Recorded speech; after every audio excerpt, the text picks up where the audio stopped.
सेलमधील अत्यंत महत्त्वाचा भाग म्हणजे मायटोकॉन्ड्रिया.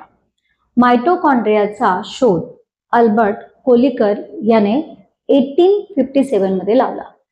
तो मसल सेलचा अभ्यास करत होता आणि त्या दरम्यान त्याला बायोब्लास्ट म्हणजेच या मायटोकॉन्ड्रियाचा शोध लागला. मायटोकॉन्ड्रियाला सुरुवातीला त्याने जे नाव शोधलं होतं किंवा दिलं होतं ते बायोब्लास्ट असं होतं. आज आपण मायटोकॉन्ड्रिया म्हणतो. हा शब्द पुढे जाऊन कार्ल बेंडा यांनी 1898 मध्ये दिलेला शब्द आहे.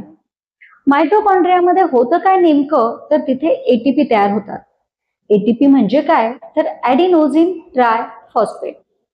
38 एटीपी जे एका मॉलिक्यूल पासून तयार होतात, त्यातील 36 एटीपी हे एकमेव मायटोकॉन्ड्रियामध्ये तयार होतात.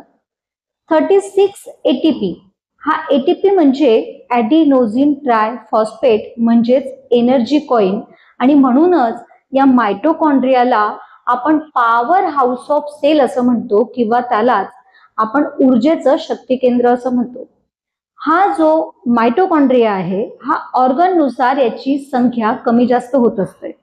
उदाहरणार्थ मसल सेलमध्ये यांची संख्या ही मोठ्या प्रमाणात असते.